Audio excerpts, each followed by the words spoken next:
directly controls the election system of our country, the Election Commission. Now, I'm not saying this without proof. I have put forth adequate proof about how the Election Commission is colluding with those in power to shape the elections. But I want to ask 3 questions first, which will make it very clear that the BJP is directing and using the Election Commission to damage India's democracy. The first question, why is it that the CJI was removed from the selection panel of the Election Commissioner? What motivation could there be to remove the CJI? Do we not believe in the CJI? Of course we believe in the CJI. Why is he not in that room? I sit in that room. It is so-called a democratic decision. On one side, Prime Minister Narendra Modi and Mr. Amit Shah. On the other side, the leader of the opposition. I have no voice in that room. What they decide is what happens. So the first question, why is the Prime Minister and Amit Shah so keen on choosing exactly who the Election Commissioner is going to be? Second question, and even more devastating question. No Prime Minister has done this in the history of India. In December 2023, this government changed the law. They changed the law to make sure that no election commissioner could be punished for any action they take while they are election commissioner. Yes. Immunity. Why would the Prime Minister and Home Minister give this gift of immunity to the election commissioner? Why would they need to give this tremendous gift that no Prime Minister has given ever before to the election commissioner? Yes. Mr. Shah is looking into the ceiling. Maybe he will answer this question when he speaks. And finally, why was the law with regards to CCTVs and the data that they contain changed? Why was a law put in place that allows the Election Commission to destroy CCTV footage 45 days after the election? What is the need? The answer given is it is a question of data. It is not a question of data. It is a question of stealing the election. Now, what is the result of this institutional capture? What is the result of controlling the Chief Election Commissioner and the Election Commission? First of all, we have a set of election campaigns that are tailored for the Prime Minister.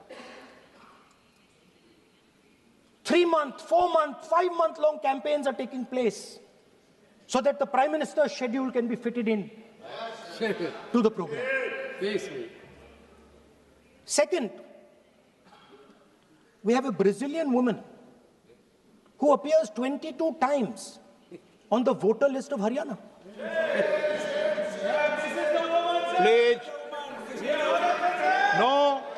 खासकर इसलिए क्योंकि मैं एक नई सांसद हूं, मुझे दूसरों का नहीं पता उनका कैसा अनुभव रहा, लेकिन पिछला ये 1 साल मेरे लिए खासकर विपक्ष से रिलेटेड जो है बहुत ही ज्यादा चिंताजनक रहा है। एक तरह से ट्रॉमेटिक मैं इसे कह सकती हूँ। हर दिन इन्होंने यहाँ पे तमाशा किया है, हमारा दिल दहल जाता था इनको देखकर। एसआईआर ये वेल में उतर जाते थे। यहाँ पर इन लोगों ने डराना, धमकाना, धक्का मुक्की, ऐसा कोई इन्होंने किसी तरह की कोई बदतमीजी नहीं है जो एक भी दिन इन्होंने संसद भवन चलने नहीं दिया। हम जनता के प्रतिनिधि हैं, हम यहाँ पर उनकी आवाज लेकर आते हैं, हम कुछ सीखने आते हैं, हम नए सांसद हैं। इन्होंने संसद अगर पिछले 2-3 दिन को छोड़ा जाए तो साल भर शायद ही थोड़ा चलने दिया है। एसआईआर कर करके इन्होंने यहाँ पे तमाशे किए, लेकिन अब जब इनको बोलने की बारी आई एसआईआर पे, तो अध्यक्ष महोदय जी हम देख रहे हैं हैं कि कल leader of opposition Rahul Gandhi ji ने, मुझे लगा क्या खुलासा होगा, हम भी बड़े उत्सुक थे, सारी साल हमने एक ही शब्द सुना है, अब ये क्या ग्रैंड रेवलेशन होगी। लेकिन राहुल गांधी जी जो लीडर ऑफ ऑपोजिशन है, उन्होंने कल जब कहा खादी है, खादी में धागे हैं, धागे में लोग हैं, लोगों के अंदर, उनको जब कहा गया कि आप पॉइंट की बात कीजिए, तो उन्होंने कहा कि मैं अपना फ्रेम कर रहा हूं, मैं अपना आर्गुमेंट फ्रेम कर रहा हूं। और इतनी देर बाद जब वो फ्रेम करके पहुंचे तो ले देकर वो वापस उसी अंतर्राष्ट्रीय मूल की महिला, अध्यक्ष जी, मैं एक महिला होने के नाते आपसे रिक्वेस्ट करना चाहती हूं कि every woman is entitled to her dignity. वो अंतर्राष्ट्रीय मूल की है, विदेशी महिला है, लेकिन उन्होंने कितनी बार आकर उन्होंने सोशल मीडिया पे कहा है कि मैं कभी भारत नहीं गई हूं, मेरा हरियाणा चुनाव से कुछ लेना देना नहीं है। लेकिन फिर भी ये लोगों ने बिना किसी ठोस सबूत के उनका यहाँ पे फोटो बना के उन्होंने उनको उछाला, यहाँ पे उनकी तस्वीर उछाली यहाँ पर एवरी, और यहाँ पर प्लेक कार्ड यूज करना भी अलाउ नहीं है। इन्होंने फिर भी नियमों का उल्लंघन किया। मैं चाहती हूँ सबसे पहले तो मैं इस सदन की तरफ से उन महिला से बहुत ही माफी मांगती हूँ कि इस सदन में बिना कि उनकी आजकल जो पर्सनैलिटी राइट्स का भी एक बहुत बड़ा क्राइम होता है, उसके उपरांत उनका फोटो यहाँ यूज किया गया, मुझे बहुत खेद है। भारतीय संसद की तरफ, संसद भवन की तरफ से हम उनसे माफी मांगते हैं। और ये देखिए, महिलाओं का हमेशा ये अपमान करते हैं, लेकिन हमारे प्रधानमंत्री चाहे बेटी बचाओ बेटी पढ़ाओ हो, महिलाओं को शौचालय देने से लेकर, महिलाओं को गैस देने से लेकर, महिलाओं को जो है वो छात्रवृत्ति, न जाने कितनी ऐसी योजनाएं हैं। कांग्रेस वालों, शायद तुम लोग ये समझ नहीं पा रहे हो, ईवीएम्स हैक नहीं करते हैं प्रधानमंत्री, प्रधानमंत्री लोगों के दिलों को हैक करते हैं।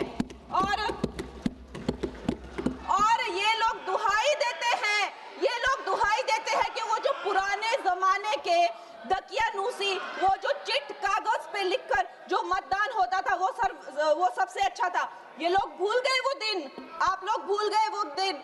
इंदिरा गांधी वर्सेस राज नारायण का केस, उसको जो है इतिहास में The case that shook the nation के नाम से जाना जाता है, उस पर मैंने एक फिल्म भी बनाई हुई है। वोट चोरी और वोटों की धांधली के लिए एक प्रधानमंत्री पे एक साधारण से नेता ने केस किया था और उस धांधली में वो पकड़ी गई थी।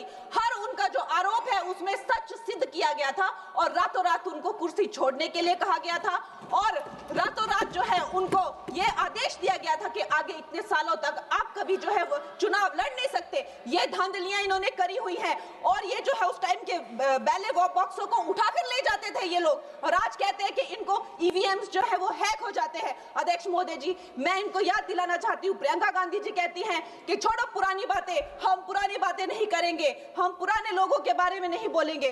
तो मैं ये जानना चाहती हूँ कि आपकी जो माता जी हैं वो तो आपकी अध्यक्ष है और इस वक्त की वो अध्यक्ष है, उनकी जो है आप देखिए, जब उनकी नागरिकता नहीं थी, जब उनके पास 1983 में नागरिकता आई, उसके कितने साल पहले से वो वोट देती आ रही हैं। तो ये जो इनका जो परिवार है, एंटाइटलमेंट से जो ग्रस्त ये इनका परिवार है, ये प्रियंका गांधी जी को भी याद रखना चाहिए। चाहे आपका भूतकाल हो, चाहे आपका वर्तमान हो, आप सब लोग, चाहे ईवीएम हो या चाहे कागज पे लिखा हो, जब आप लोगों के चरित्र में जो है किसी तरह की मर्यादा नहीं है, आप लोगों ने कभी भी इस देश का, यहाँ की कानून व्यवस्था का, संविधान का कभी आप लोगों ने सम्मान नहीं किया हुआ है। और अध्यक्ष महोदय जी, बिहार में जैसे ही एसआईआर आया, एसआईआर लागू हुआ, हमारी सरकार ने जो है कम से कम 60 लाख से ज्यादा अवैध, अब ये वोट, ये जो सारे अमाननीय वोट कार्ड है, ये सिर्फ घुसपैठियों के नहीं है, कुछ ऐसे लोग हैं जो माइग्रेट हो गए हैं, कुछ ऐसे भी लोग हैं जो इस दुनिया में है ही नहीं, 60 लाख से ज्यादा। और अगर वो लोग जेन्युइन थे तो उन्होंने, किसी ने तो रिक्वेस्ट करनी चाहिए थी कि भाई मेरा वोटर आईडी कैंसिल हुआ है। उसके उपरांत जो है 21 नए वोटर आईडी जो है उन्होंने दिए हैं और इस तरह का एक माहौल बना बिहार में कि आज तक की सबसे ज्यादा वोटिंग जो है 67% वोटिंग हुई। नागरिकों में ये उत्साह जगा कि जो है इस तरह की जो क्लेंजिंग प्रोसेस है वो होना चाहिए। मैं एक देशभक्त होने के नाते अध्यक्ष महोदय जी मैं ये प्रपोज करना चाहती हूँ कि हमारे देश में जो है हमेशा महीने 2 महीने बाद हम हमारे जो शीर्ष नेतृत्व हो गए, सारे अधिकारी हो गए, हमारे जितने भी रिसोर्सेज हैं, हम लोग उनको हर महीने 2 महीने में इलेक्शंस में जो है पुश कर देते हैं। इससे हमारे देश का बहुत ही भारी नुकसान होता है। और मैं ये चाहूंगी कि 1 नेशन 1 इलेक्शन जो नरेंद्र मोदी प्रधानमंत्री जी जो कहते हैं कि एक वोटिंग जो है डेमोक्रेसी के उत्सव के रूप में, जैसे कि दिवाली होती है, होली होती है, उस रूप में मनाया जाए, क्योंकि ये सिर्फ सरकार का ही नुकसान नहीं है। 10,000 करोड़ से ज्यादा का जो नुकसान होता है सिर्फ वही नहीं है, लेकिन मुझे लगता है कि धीरे धीरे हमारे जो नागरिक भी है उनमें जो वोटिंग फटीक है, बार बार उन्हें जागरूक करना, बार बार कई जगहों से जहां वो काम करते हैं वहां से उनको ट्रैवल करके अपने नेटिव प्लेसेस पे आना और बार बार मार्केटिंग करके, it is exhausting for the whole ecosystem. तो मैं ये प्रपोज करना चाहती हूँ कि 1 नेशन 1 इलेक्शन को लाया जाए और ये जो भी हमें जिस तरह की जो असुविधा होती है हर महीने 2 महीने में इलेक्शंस की, उससे जो है हम बच सकते हैं। जय हिंद। धन्यवाद जी। తెలుగు రాష్ట్రాల వైరల్ న్యూస్ కోసం ఇప్పుడే సబ్స్క్రైబ్ మరియు ఫాలో చేయండి।